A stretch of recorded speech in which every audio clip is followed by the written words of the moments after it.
पश्चिम बंगाल आसनसोल नगर निगम के वार्ड संख्या 85 के मोहीशिला इलाके के तृणमूल द्वारा विद्या सम्मेलन का आयोजन किया गया, जिस विद्या सम्मेलन में विधायक तापस बनर्जी, आसनसोल नगर निगम के डिप्टी मेयर अभिजीत घटक, बोरो चेयरमैन डॉक्टर देवाशीष सरकार, MMIC मानस दास, आसनसोल दक्षिण के ब्लॉक अध्यक्ष पूर्णेंदु चौधरी, 85 नंबर वार्ड के वरिष्ठ TMC नेता रंजीत पाल, युवा TMC नेता संजीत पाल सहित 85 नंबर वार्ड TMC के तमाम पुरुष महिला कार्यकर्ता उपस्थित थे। विजया सम्मेलन में सबसे पहले रंजीत पाल के नेतृत्व में वरिष्ठ TMC नेताओं को सम्मानित किया गया। सभी ने उपस्थित TMC कार्यकर्ताओं को विजयादशमी की बधाई दी। इस मौके पर अभिजीत घटक ने भारतीय जनता पार्टी पर तीखा प्रहार करते हुए कहा कि भले ही राजनीतिक मंच नहीं है, लेकिन आने वाले विधानसभा चुनाव को देखते हुए यह कहना बहुत ज़रूरी हो जाता है कि TMC के हर कार्यकर्ता को जो भी तोड़ मेहनत करने की आवश्यकता है।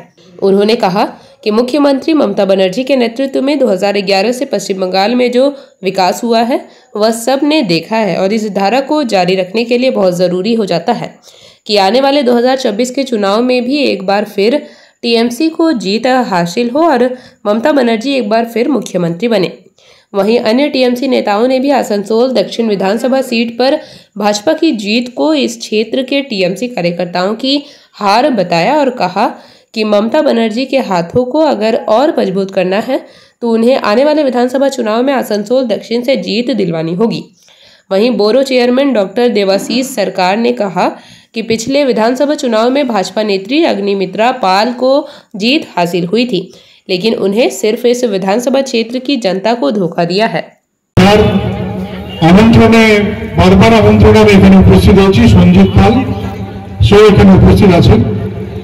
এছাড়া আমাদের এই ওয়ার্ডে তৃণমূল কংগ্রেসের নেতৃবৃন্দ যারা দীর্ঘদিন ধরে তৃণমূল কংগ্রেস করছেন এখানে, এবং আমাদের নেত্রী মমতা বন্দ্যোপাধ্যায় ঝান্ডা নিয়ে, তৃণমূল কংগ্রেসের ঝান্ডা নিয়ে তারা মানুষের পাশে এবং মানুষের সাথে থাকছেন।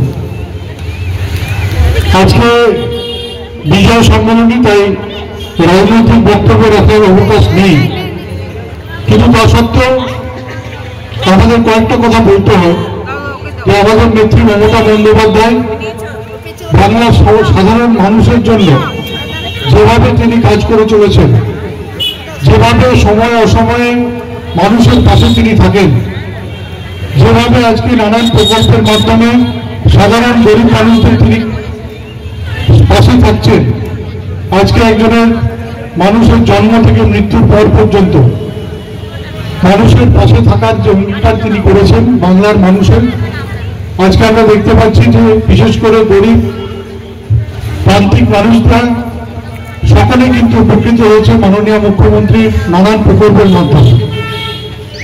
আজকে বারবার আমরা বলে থাকি যে বাংলার মানুষ যখনই কোনো প্রয়োজন হয় আর কিন্তু কারোর কাছে আর হাত পাততে হয় না, মাথা নত করতে হয় না। আজকে বাংলার সরকার, মমতা বন্দ্যোপাধ্যায় সরকার তার পাশে এসে দাঁড়ায়। সেটা মেয়ের বিয়ে হোক, মেয়ের ছেলে মেয়ের পড়াশোনা হোক, বা লক্ষ্মীর ভাণ্ডার হোক, কেউ অসুস্থ হয়ে গেলে স্বাস্থ্যসাথীর মাধ্যমে তার প্রকল্পগুলো আজকে সারা বাংলার মানুষ প্রত্যেক ঘরে ঘরে পৌঁছে গেছে।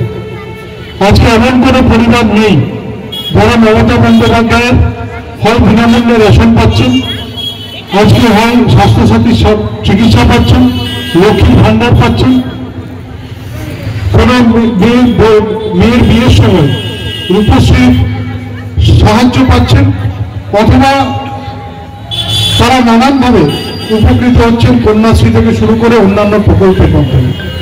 যে আমি বিজয় পালন করি, কবে থেকে শুরু হয়েছিল কেউ জানে না, কিন্তু কথিত আছে যে রামচন্দ্রী অসুরকে বধ, দুটো মত আছে।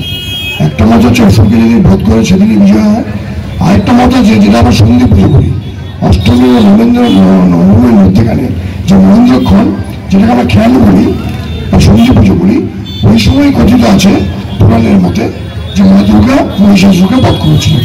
তো যাই হোক, এটা একটা পৌরাণিক ব্যাখ্যা, সামাজিক ব্যাখ্যা। আমরা নিজেদের মতো মিলিত হই। আগে এবং বিজয়ের সময় আগে হয়তো প্রত্যেকের বাড়ি যেত, কিন্তু এখন ভার্চুয়াল দুনিয়া পৃথিবী হয়ে যাতে, গ্লোবালাইজেশন হয়ে যাতে পৃথিবী আপনার হাতের মধ্যে চলে আসার পরে হচ্ছে কি মানুষের বাড়ি যাওয়ার সুযোগ পাচ্ছে না, সেই সময়টা নেই। প্রত্যেকে নিজের কাজে এত ব্যস্ত, অতীতেও ব্যস্ত ছিল, আমার বাচ্চাদেরও ব্যস্ত ছিল, তারা কিন্তু দেখতাম তারা প্রত্যেকের বাড়ি যেত। আমাদের বয়সী যারা আছেন তারা এখনো চেষ্টা করি আমরা প্রত্যেকের বাড়িতে যাওয়ার, বয়স্কদের বাড়ি যাওয়ার, কিন্তু পরের জেনারেশনের সেই সুযোগটা বা সেই সময়টা তারা পায় না। এটা আমাদের এই গ্লোবালাইজেশনের অভিশাপ না আশীর্বাদ, এটা আমি ব্যাখ্যা করার মতো আমার সেই ধৃষ্টতা নেই, আর আমার সেই ক্ষমতাও নেই, আমার সেই জ্ঞানও নেই। তো যাই হোক, এই প্রায় ছোট ছোট যে বিজয় সম্মেলন হয়, এটা একটা রাজনৈতিক দল আমাদের দলের পক্ষ থেকে হচ্ছে, প্রচুর মানুষকে এখানে আমাদের দলের পক্ষ থেকে ডাকা হয়েছে, তাদের বিজয়ের সম্ভাষণ জানানো হচ্ছে, শ্রদ্ধা জানানো হচ্ছে, ভালোবাসা জানানো হচ্ছে। বিজয় মানে মিলন, মিলন মানে মানুষ মানুষের সঙ্গে যত বেশি মিলিত হতে পারবে তত আমাদের মধ্যে সম্পর্কটা সমৃদ্ধ হবে, সম্পর্কটা দৃঢ় হবে। সমাজের মানুষের সঙ্গে মানুষের সম্পর্ক যদি দৃঢ় না হয়, সমৃদ্ধ না হয়, সে সমাজ কিন্তু টেকে না।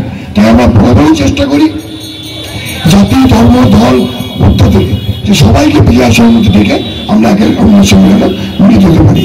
ঈশ্বরের কাছে প্রার্থনা করি আপনার পরিবারের যে যেখানে আছে সবাই যেন ভালো থাকে, শান্তিতে থাকে, আনন্দে থাকে, এইটুকু সকলের কাছে প্রার্থনা করে আমার শেষ করছি। নমস্কার। जेपी भारत लाइव, भारत की बात जेपी के साथ। वीडियो को लाइक करें, शेयर करें और चैनल को सब्सक्राइब करें।